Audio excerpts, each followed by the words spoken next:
Welcome. Welcome to the Ministry Forum podcast, coming to you from the Center for Lifelong Learning at Knox College, where we connect, encourage, and resource ministry leaders all across Canada as they seek to thrive in their passion to share the gospel. I am your host, the Reverend John Borthwick, Director of the Center and Curator of all that is ministryforum.ca. I absolutely love that I get to do what I get to do, and most of all, that I get to share it all with all of you.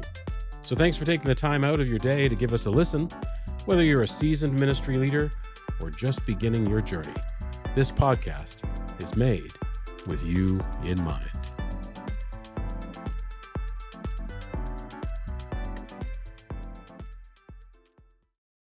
It's great to have you with us on this week's episode of the Ministry Forum podcast.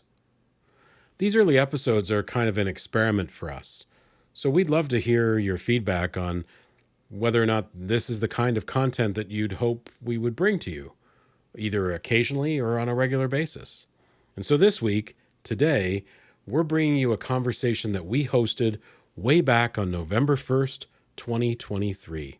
That's right, we're going way back into the archives and digging out, well, truthfully, our only piece of content from way back then. You see, we knew right from the start that we wanted to create a podcast as an alternative way for people to connect with the wealth of content and resources that we've expected to generate from Ministry Forum.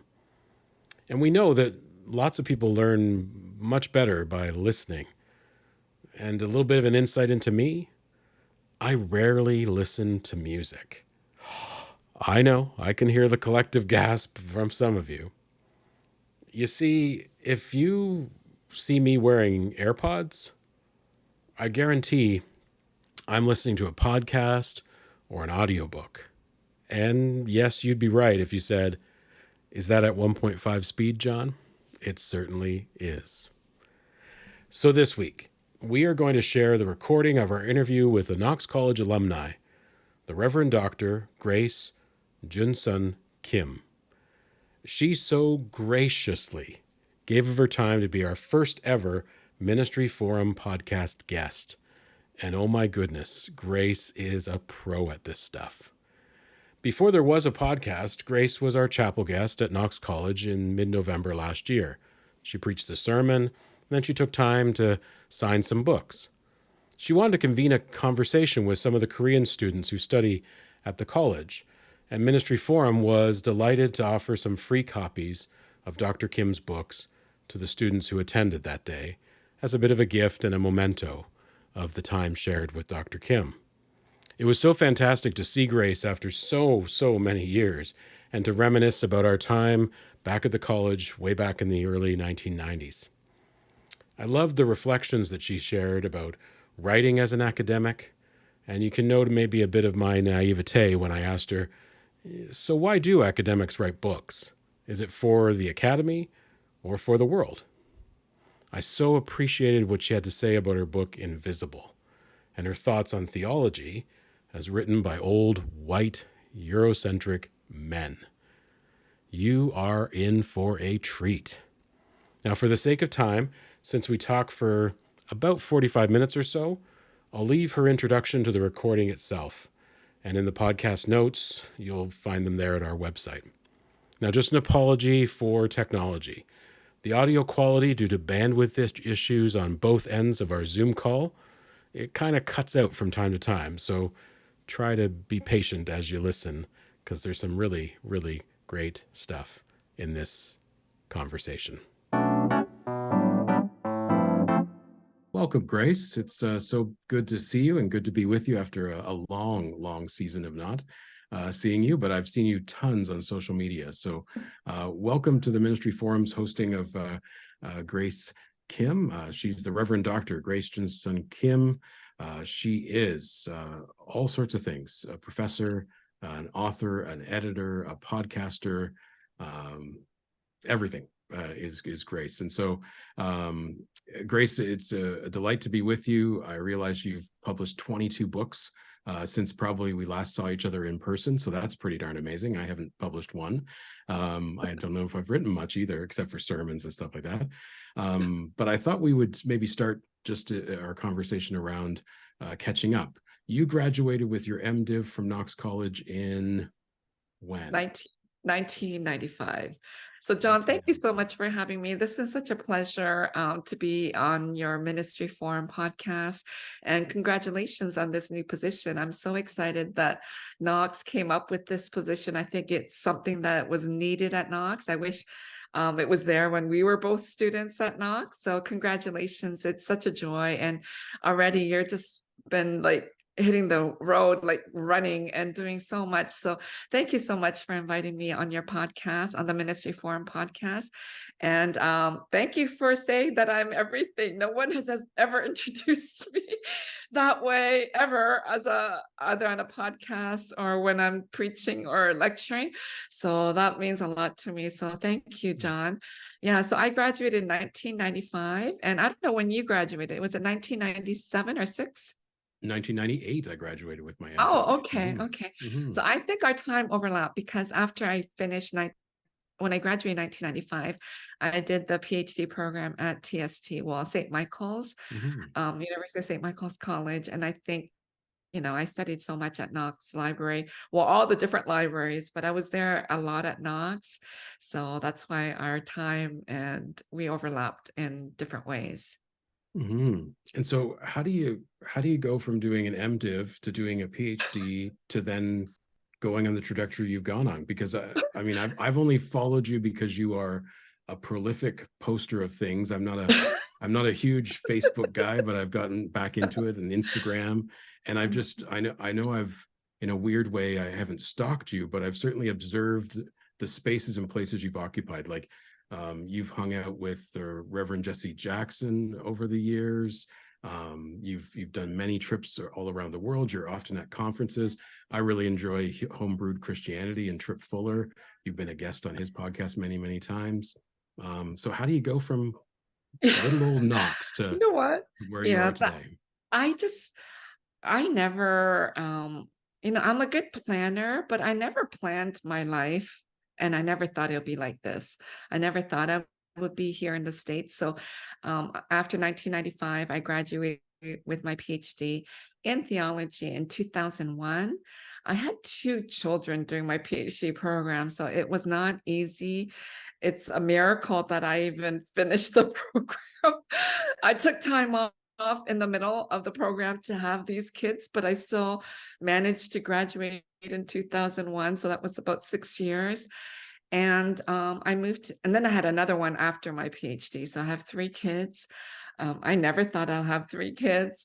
And I didn't really think I would move to the US. I was looking for jobs in Canada. And, in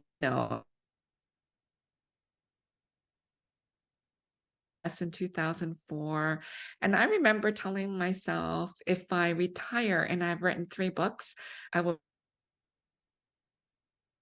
back. I'm not that, like, I never thought of myself as a writer, let alone a speaker. Those two were the last things on my mind or on my agenda, or I never ever thought of myself that way. It just evolved that way.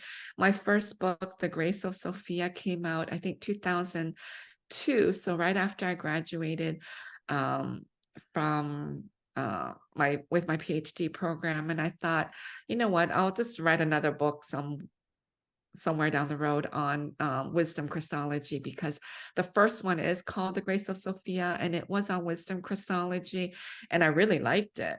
And I'm still very proud of my first book. I never thought it'd be published, but it did. But I didn't write my second book until I think 2018. So it was a Wow. long time. No, Yeah. that's not right. But anyway, it was a long time after my first book. Mm-hmm. I have to Google when it came out. So the first one came out 2002, but then the second one, because what year are we? 2023. Yeah. 2023. Yes. Anyway, it was about 10 years later that my second Okay. book came out. Yeah. And so then after the second book, then multiple books started coming out after that. I think it took me a long time to write the second book because I had just moved to a new country. My kids were all tiny and giving me a headache all the time. And I was really sick for a while. I think I was Mm. just trying to do too much, raising a family and teaching. And and I wasn't able to write. And looking back, this is just something for young women scholars Mhm. or mother scholars out there, that there is a time to write. And when your kids are young, that's not the time to write, because it just led me to a lot of stress. I was Mhm. really stressed out a lot. I thought I should write. Oh, I think the second book came out 2011. Okay. So the first one came out 2002, and then the second one. So it was a long time since I got the second one out. But then by then the kids were in school, I think maybe elementary, but they were all out of like I had free time during the day. It wasn't me taking them to daycare back and forth, shuffling them around. And so it became a little easier to write. But I never thought I'd be 22 books. I'm so proud one day, and then I'm like, I have to stay a little humble. But anyway, it's exciting that I got to write 22 books, and I have 2 more coming out next year. So I'm really excited about that. And, I'm just thrilled for the life that I'm able to live at this point. It's nothing that I had dreamed about. I'm just grateful every day for what I'm able to accomplish and do and be invited to speak. I still remember, and I might have written about it in one of my books, because I write so much about my life, Mhm. that in grade 3 and 4 and 5 and 6, I think we had to do public speaking in elementary school. And I don't know if they still do that, but it was like a required thing. Or you had to go in front of the class, and then the winners got to do it in front of the school, to do like a 3 to 5 minute talk on something. And I remember it was the most dreadful day of the year. Well, there were a Mhm. few dreadful days, but that was one of them. It was one of the top ones. I was mortified and I was so scared. I said, how can I do this? My English was still poor, and I couldn't memorize. I had those cue cards, and by the time it was my turn, I was sweating so much. The cue cards were just like disintegrating in my hands. I couldn't read them. So I was terrified to go from that to like, I can't wait for someone to invite me so I could speak, is something that I never expected. And I never talked about this, but now I'm talking to you about it. So it's been a whirlwind of a life, and I hope I can still continue to do this for many, many more years. So any churches or seminaries or schools, feel free to invite me. It's a joy to speak and share some of my journey and some of my books. Majority of the invitations are based on my books. For sure, yeah. And it seems to me that I'm new to the academic world. So I Mhm. was in congregational ministry for 25 years, and then back in the college of Uh, that I graduated from as the director of lifelong learning. And just as I survey the landscape, it seems that there are some professors, some academics who um, don't get out as much as you. So I don't know if it's just yourself. Is it a self motivation as an academic? Is it an encouragement from the place where you teach and do your thing? How does That's it a good, work in the yeah, world of that's a good academics? question. You could only speak if you're invited. So, Yeah. it's not like, oh, I'm saying I will go to some place, but it's majority are, you have to be invited. So I'm just really thankful that people find my book so interesting that they want Mhm. to invite me. I've my one of my latest book is called Invisible. And I write a little bit about my experience at Knox. I write a lot about my life, Mhm. because we come to know God through our own life story and our own experiences. So I wrote Invisible. So it has a lot of my story, my ordination stories in there. Some of my time at Knox is in there. So I'm hoping that some of the Knox students will get a hold of the book and read it. It's called Invisible, published by Fortress Press. But when I wrote that book, I was invited to speak at a university, and the professor said, "Oh, they thought I was a really angry person," because I guess it depends on how you read the book. And once the book is out, people read it the way they want, or some stories stick out more than others. So he invited me and I said, and then he said, "Oh, you're such a nice person." And I said, "Yeah," I said, "I'm usually a nice person." So, people, it's like reading a novel. You get certain things out of the novel. So in the book, I just found it interesting that the professor that invited me um, thought I was a really angry person. Well, Hmm. sometimes I get angry when there are injustices in the world, and we know there's plenty at this time, world Hmm. affairs, what is happening in the world right now. So I do get angry. But that book, I didn't really write out of anger. It took me a long time to write that book because it was such a personal book. But it was really coming from a place of how Asian Americans are viewed as invisible people. And Hmm. so when I do these book talks at seminaries and churches and universities, many of them ask me, why is it called invisible? You see, only a non-Asian will ask me because any Asian American, Asian Canadian knows that our communal experience here as immigrants and as just people who've been here for many generations is that we are made invisible by society because our experiences of racism are never taken seriously. Or I've had so many people tell me, "Oh, that wasn't racism at all because you're Asian. How can it's only black and white, only black people can experience racism." So our issues are made invisible. Our history is made invisible. I grew up in Canada, you know, elementary school. I've never been taught any Asian Canadian history. I've Hmm. been taught a lot of other history, Native Aboriginal history, and what happened, in Quebec and all the wars and etc. But I've never been taught that. And then I raised my three kids here in the U.S. Asian American history is never taught. There's Black history, Native American history in some places, what's happened in the Mexican border, etc. So the Latinx history, but Asian American history is never taught. And so even a few years back, you mentioned Reverend Jackson, we held a big rally in New York because there's such a high percentage of Asian Americans living in New York. So we were pressuring legislation to be passed that Asian American history be taught in elementary school. And nothing has happened since then. Hmm. So this is a big problem that our history is ignored, is never taught. It's not part of the mainstream.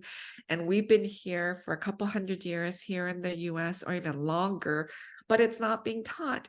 So that's why I named it Invisible. So people often ask me, why is a book called Invisible? But no Asian immigrant, North American, will ever ask me that question because it is such a common experience. It's not just in society, but it also happens in the religious sphere, in our churches. People don't often understand. I think maybe PCC is a little better because, especially in the Toronto area, because of the large number of Korean Canadian PCC churches. But overall, just talking in general spaces, our issues are, Asian Canadian, Asian American theology is never taken really seriously. So, you ask the question of being invited.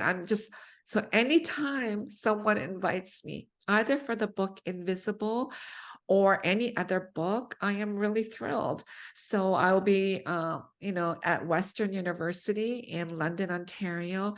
I, I grew up there, so it's a huge honor to be invited to speak there. But it's mostly on the book Healing Our Broken Humanity, which I co-wrote with Dr. Graham Joseph Hill, who is in Australia.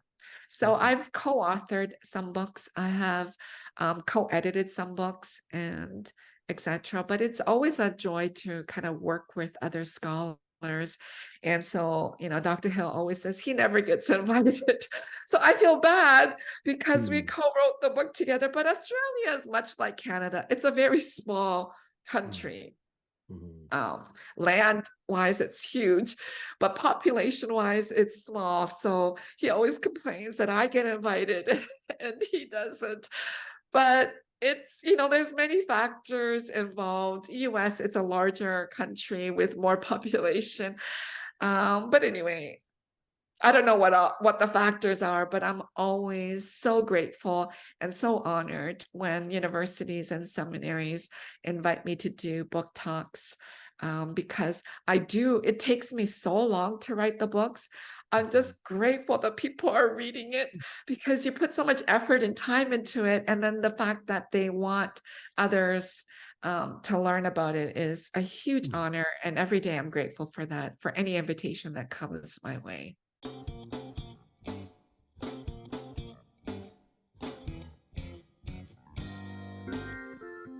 Here's a quick unpaid commercial break. Grace notes in the interview that she has written and edited about 22 books at the time we recorded this podcast in November 2023. But we didn't want you to miss out on the opportunity to hear that she's actually published 2 more books in 2024. And who knows, she maybe even has another book coming out this year as well. 2 of her new books were published in March and May of 2024, respectively. The first is entitled Surviving God, a new vision of God through the eyes of sexual abuse survivors. This one was co-authored by Dr. Susan M. Shaw, a professor of women, gender, and sexuality studies at Oregon State University. Now, in this book, theologians Kim and Shaw, survivors themselves, take a new approach by centering the voices of sexual abuse survivors while rethinking key Christian beliefs when it comes to our traditional understanding of God. This book seeks to lead the church into deep healing and transformation so that it no longer contributes to the devastation of sexual abuse by reimagining who God is when seen through the eyes of survivors. And her second book is called When God Became White, Dismantling Whiteness for a More Just Christianity. In this timely book, Grace explores the historical origins and theological implications of how Jesus and God became a white male. She examines the roots of the distortion, its harmful impact on the world, and shows what it looks like to recover the biblical reality of a non-white, non-gendered God. Together, we may rediscover a more just faith and a better church and world, is her hope. Theologian and friend of Grace, Brian McLaren, says this of her book. I read everything I can by Grace Junsun Kim, but I especially needed this book. As a white man who inherited a white male God, I am grateful for this Korean-born theologian who gently, clearly, and firmly guides readers like me into a bigger, deeper, more awesome and just understanding of the Holy One. Keep on writing with grace, Dr. Kim. And now, back to our interview. And for future authors, future people who are thinking they want to write books and stuff like that, I'd love to hear. I've heard it described by other creative types that sometimes a book is something that they sometimes describe it as they didn't necessarily write it themselves. It sort of they knew it was within them. And Uh-huh. you talk a lot about the personal nature of what you bring to a book. I mean, they always say, write what you know, so you know your Uh-huh. own self far better. How would you describe how these books or the inspiration for these books comes to you? Where do you Yeah. feel like, how would you articulate it? I think, because I'm a scholar and a theologian, it's different from those who write novels. I think that is a different process. And those I consider like real writers. For scholars like us, we want the only way to convey our ideas is through writing. So by default, we become writers. So that's how I categorize myself because I think those like J.K. Rowling who writes these novels, I consider them real writers. But for scholars like me, where, and then there's a ton of scholars who never write too. So, when I look at the landscape, there's only a few of us that are really producing a lot. And my work is evolving in the sense that it's not as scholarly as my original work. There's a lot of great scholars who write, Oxford University Press, Harvard University Press. These are important works and they are for the academy. But I feel, outside the academy, people aren't reading them, and they're important work, but it's a different type of writing too. So I've kind of moved away from the more academic work, although I just did co-edited. The one that came out most recently is Christianity in North America. It's volume 7. I think there's 8 or 7 volumes, and that's published by Edinburgh University Press. It's only an academic book, highly academic. So I still do those, but less of them, because for me, I find, all the time and effort I put into writing them, I want as many people to read them. Every writer has hopes that, we'll be the New York Times bestseller, but you got to sell a ton of books.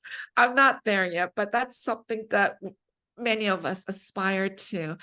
So, I'm writing less, and I still preach at a church. Most Sundays I'm at a church. I'm doing some intern work. But even before that, I was always preaching somewhere, because there are so many PCUSA churches that don't have a minister, or they may need some time off. But there's a ton of other churches where I am that need a preacher. I can't do everything because I'm now kind of tied down to this one particular church. But so for me, I'm always in the back of my mind, I'm writing for the general public, so to say, and not just for those who are studying in a seminary or in a university. It's not geared so much for other professors, other researchers, and students. I'm hoping that they'll read it too. And that's how I get invited to the colleges and universities. But it's really for like my kids, but many of them don't read it, but just like for the general public. And so for those types of books, much of my stories come in. But I think in general, I think theology, because when I co-wrote Intersectional Theology with Susan Shaw, we said that, theologians, we all write within from our own context. And so when, feminist theologians, when we started writing about our experiences, because that's how feminist theology arose, because so many of these male theologians were not taking into consideration women's experiences and our stories. But once we started doing that, a lot of the male theologians got all mad at us, saying, you can't do that, because then that's not theological. So there was a lot of criticism from particularly white male theologians, white male Eurocentric theologians. But when when we dig into it, and, when you and I studied at Knox, and, we had to read John Calvin and Luther and Augustine and Aquinas, all these kind of white male European theologians. And Dietrich Bonhoeffer and, all these other major theologians, they were all writing from their own experiences. Bonhoeffer, his letters from prison were letters from prison when he was in prison because of his stance during the war. And when you think about Luther, going against the Roman Catholic Church, that was from his experience, and Calvin too. So, and Knox, every one of them were writing in their own particular context. They may not have, their personal experiences may not have seeped in as much as my work or other feminist theologians or other constructive theologians or ecofeminists. There's a lot of, the breadth of theology is enormous, but it's still there. Augustine talks about his struggles of sin, and he writes confessions and all that. So it's there. It's just when women do it, we're criticized, or when people of color, that's a terminology that I have to get used to, because in Canada, I was, a visible minority. So all throughout my life, I was considered a visible minority. And then I moved to the US, and now I'm a person of color overnight. So I have to struggle with these terminologies and labels, and I struggle with it. One day I might write about it. I might have written a little bit, but I might focus on it a bit more. But that's how I kind of write, because your question was, how do I come to write? Some of it, I've reflected on it a lot, all these injustices done to me. So I do write about it in the book Invisible, and I wrote about it in the Homebrew Christianity Guide to the Holy Spirit, and in some of my other books, and I blog a lot too. So in my blogs, majority of the blogs, it's because I'm angry about something or upset about something. So the ones that, made it to Time magazine, the Time one was, I think, called Oscar So White. I was going home from some event, and I was at the airport, and I rarely watch TV, but I don't even know why there was a TV at the airport, and it was Oscar night. And who was that Black comedian that did Oscar So White? Chris Rock. Chris Rock, Yeah. yeah. Chris Rock, leading up to the Oscars. So I'm there at the airport watching it. Leading up to it, there was a whole thing about hashtag Oscars So White. And, everybody was complaining that, all the winners, all the nominees are white. But then Chris Rock got up there, and then he brought in like these Asian kids on stage, and he was like making jokes about, kids working in a factory, making phones. I can't remember because it's been a while. And I saw that, and I was really, really angry. I thought, leading up to the Oscar night, everybody was saying Oscar's so white. But why does that mean that the Asians aren't included in this dialogue? Because it was a dialogue between Black and white. The Black people were angry, but so are Asian Americans, and so are the Native Americans, and so are the Latinx community, because they are not nominated, the act, let alone be hired as a lead in any kind of movie. So, there's many, many problems and layers attached to it. But when Chris Rock, as a Black comedian, got up and started criticizing Asians, and there were other jokes about Asian and Asian American community, I was very upset. So I wrote a piece, and Time magazine took it. I just wrote it, I think, on the plane, and then Time magazine took it that next morning. But, some of the best ones come out because of these injustices. I was really angry at the airport. I thought, how is this happening? If the hashtag never happened, I would be upset too. But because of the hashtag happening, and then him making fun of the Asian Americans, that was unacceptable. But it happens over and over again. And, those lead to then me writing these blog pieces, and then some of them, get into my books. So there's many reasons why I start writing a book. And yeah. I don't know the one answer, but there's several layers of how. So for those who want to write books, I think you have to search yourself. It has to be something that you know about first, your area, whether you're a scholar or just wanting to write a book. You have to be kind of well-versed in that area. And then it has to be something that comes within, because otherwise you're going to start the book and you're never going to finish it. I've written a few books too. and they're not finished. Yeah, right.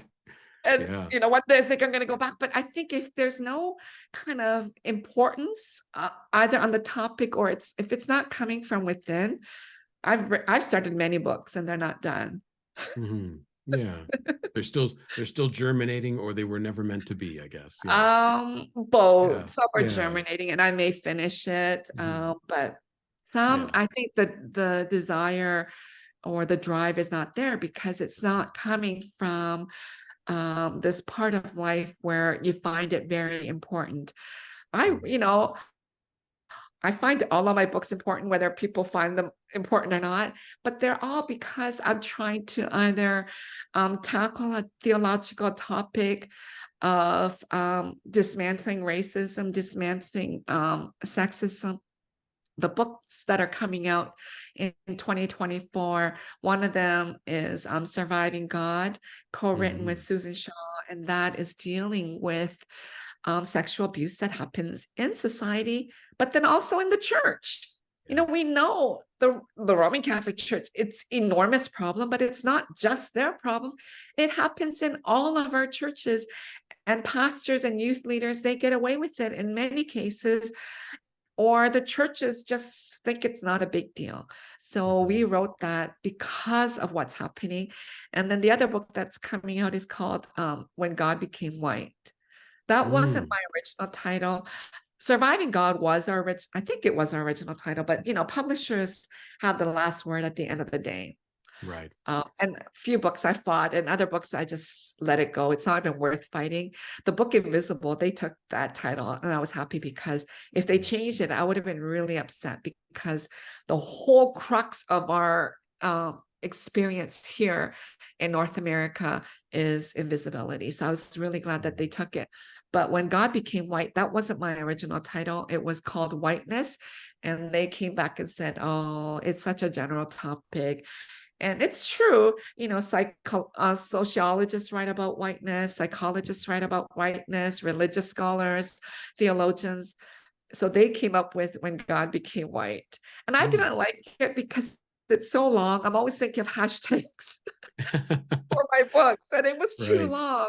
You know, Yeah. Invisible is great because it's one word Mm-hmm. and it doesn't take up much space, and Mm-hmm. people remember it. And that's another problem. I can't remember my book titles, let alone people's names. I'm glad Right. your name is simple, John, but you know, my kids get really angry because I can't remember their friends' names. So I Mm. always thought, after Invisible, I said all my books are going to be one word title. So that's why I liked Whiteness, because it's Mm. one word. And I was so excited to give it Whiteness. And then after they said that, and then they came up with When God Became White, I said, it's a little long. So can we just do uh, God Became White? And then they said, no, no, no, no.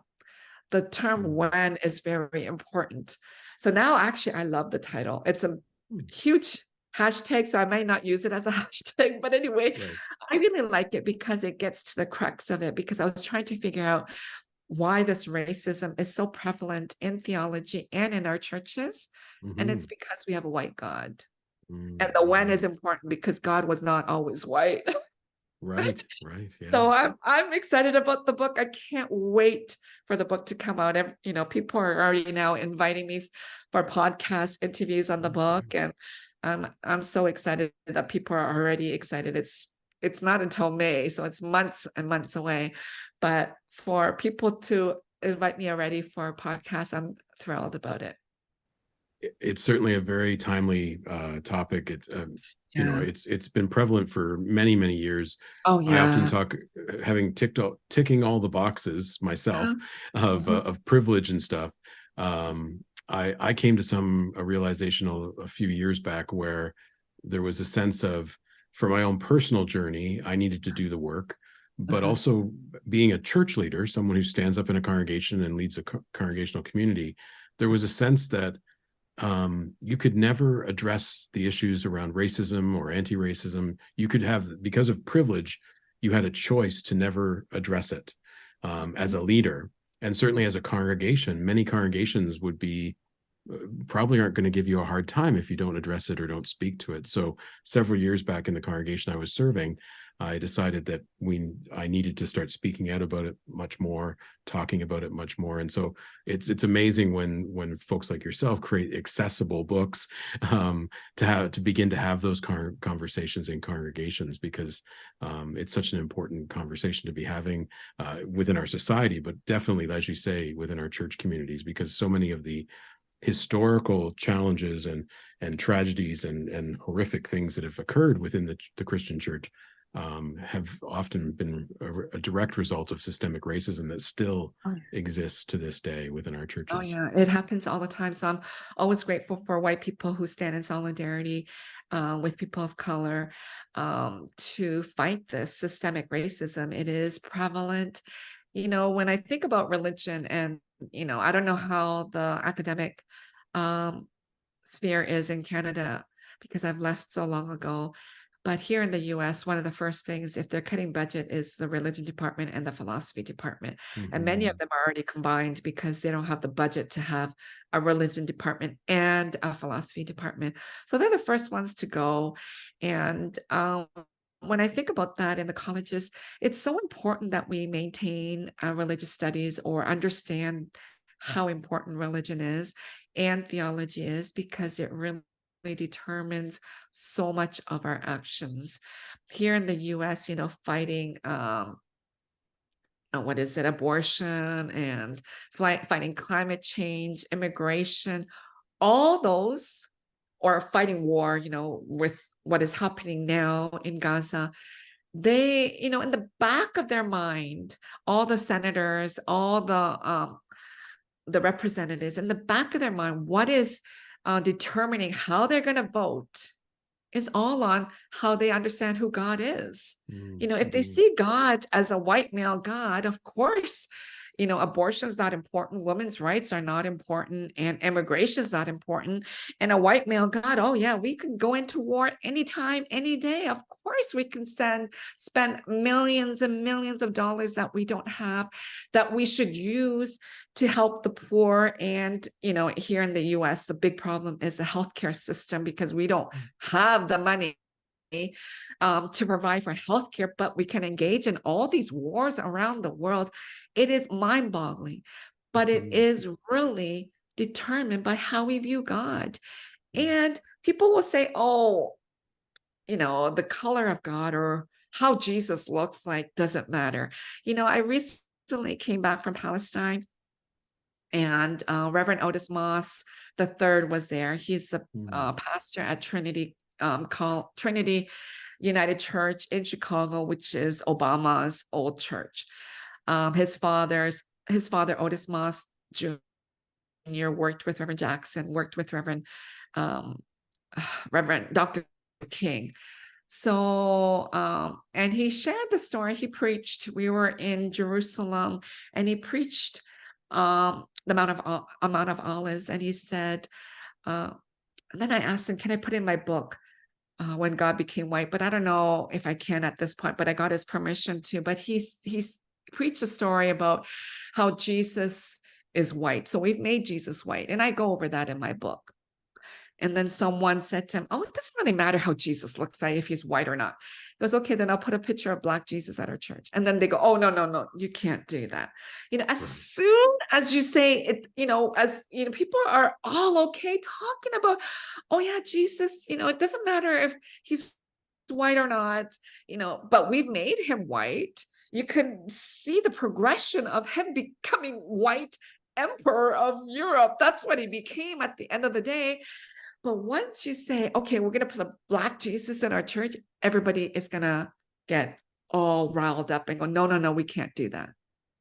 But we can put a white Jesus and everybody's okay. So, I go over that in the forthcoming book. I don't want to talk too much about it because it hasn't come out. I want people to buy the book and read it. But this, how we view God and how we view white people, that's why there's racism and all these wars that is happening presently. There's a lot of whiteness and white supremacy playing into this factor. So we have to kind of be able to analyze it and see what is happening and see how this white privilege is playing into all these wars that we are engaging in, and which side we're going to fall under, which is horrific. Because if we are Christians, any denomination, if we truly say we are Christians, and Jesus said, blessed are the peacemakers, none of us should be saying, hey, go and kill somebody or engage in all these wars. But throughout Christian history, for the last 2,000 years, so much of our wars that we engaged in the name of God. We have gone into war in the name of God. We have slaughtered people either in the time of Crusades or any other time here in the US against Native Americans under Manifest Destiny, all under the name of God, under a white male God. Everything happened. We said it was okay. And that is happening again here in our present time. And it's so upsetting. It's devastating, because that is not the Christian message at all, but we have done it in the name of God under Christianity, and we continue to do it. And it's so painful for me to see this happening in our present day around the world. Yeah. Yeah. So when we celebrate, we're coming into that time when we're going to be celebrating the Prince of Peace. And yet, so much of our story is about war and violence. Yeah. Oh, in the name of God, we've done it, and we continue to do it. It is horrific. And when I see these Christian politicians, or at least they say they're Christian, belonging to vast, diverse denominations here in the US, saying, of course we can engage in war, it really breaks my heart. It For really sure. does.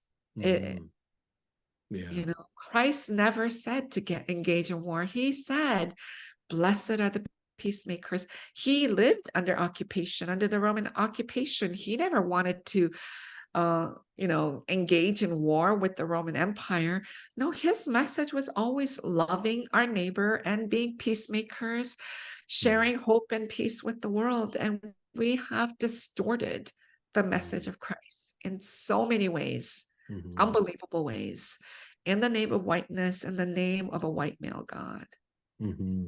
Well, I certainly look forward to this new book. I was reading the pre-release on Amazon for your other book, Surviving God. So I'm looking forward to this next one as well. And I Thank do you. wonder, if part of what you were talking about when you're talking about the old white male Eurocentric theologians that we read back in college.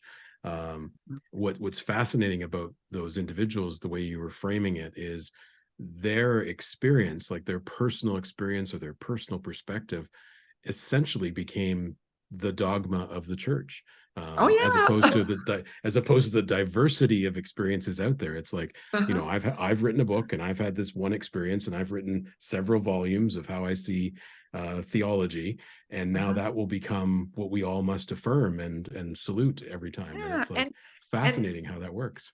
yeah, and we have to recognize these white male Europeans, they were the colonizers. They were the empire. They, especially British scholars, they went out and colonized so much of the world, Asia, Africa, all parts of the world.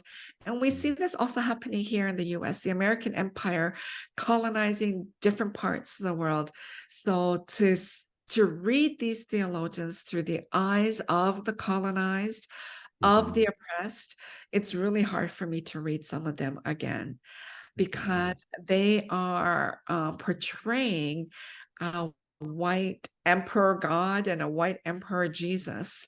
So, I think rereading the Bible, there's many, many new books now in the last 30 years with post-colonial theology, post-colonial biblical scholars, who are doing great work, and then Palestinian theologians and biblical scholars really teaching us how we have been misreading the Bible, misunderstanding who Jesus is, because I came back from Palestine. I spent time in Bethlehem, Joppa, and Nazareth, and Jerusalem. When you study the geography, when Jesus was born in Bethlehem, so we went to the Church of Nativity. From that geography to go into Egypt, you must have crossed Gaza, or must have gone through Gaza. And when you think about that, because I kept thinking about it, we never went into Gaza. But if you think about Jesus, Mary and Joseph fleeing because of what was happening, Herod wanting to kill, and then them fleeing to Egypt and crossing Gaza, that is Holy Land. It is Holy Land, and you should not be bombing the Holy Land. So I just, when Palestinian Christians are teaching us so many things about the geography of the Holy Land, I don't know if they're writing about Jesus crossing through Gaza. It's my own when I look Mhm. at the map. So I may be wrong, but I am thinking that they must have gone through Gaza. There's kind of no other way to get into Egypt. I don't know how harsh the terrain is south of Mm. Gaza to get into Egypt. But I'm thinking, so it's my own thinking, but Palestinian Christians have been teaching us so much about how the Western church have used the Bible to weaponize Palestinians and other colonized people. So we Mm. really have to read and welcome different people to the table. So, my theology is from an Asian immigrant woman's voice, and it's a small voice. And that's why, John, before I was saying I'm so grateful when people read my book and invite me to speak either at conferences or at universities, because I think 30 years ago no one would care, because 30 Mhm. years ago or so we still just wanted to hear white male voices, because Mhm. that is the truth. But I think now when people recognize that we need to welcome different people at the table, I am always so grateful and happy that people understand that there are queer voices, oppressed voices, non-able, bodied voices, um, immigrant voices. And so we need to hear all these voices, because theology is enormous and there is lots of room at the table. We have to welcome all these voices, because the different people all come to understand God, who is vast and infinite, and we will never come to the fullness of God. And so, you know, hearing these voices will help us get a deeper understanding of God. And so, me saying God is not a white male God is another perspective on this God that we have made into a white male God. And Mary Daly, a feminist theologian, said, when God is male, then the male is God. She was really getting to the crux of the problem, because male theologians for the last 2,000 years have continued to say God is a man. But I would add, if God is a white male God, then the white male God, white male is God. So we have to really be careful of our languages and how we understand who God is, because it really affects our own behavior, our own ethics, and how we understand and view the world. Grace, amazing. um, You are too wow. kind, John. I need to come back on your podcast more often. You do for sure. There's so much more to talk about, so many more questions to ask. You've Yeah. been on an amazing journey. Yeah. So great to reconnect with you after so many years. I look forward to the fact that you are coming to Knox College in a few weeks. This is being recorded in November 1st, and we're looking forward to you being with us in a couple of weeks at Knox College. And I hope we continue to be connected. I'd love to have you back to talk about your newest books and continue to see the journey as it evolves for you. Thank you so much. Thanks for joining us today on the Ministry Forum podcast. We hope today's episode resonated with you and sparked your curiosity. Remember, you're not alone in your ministry journey.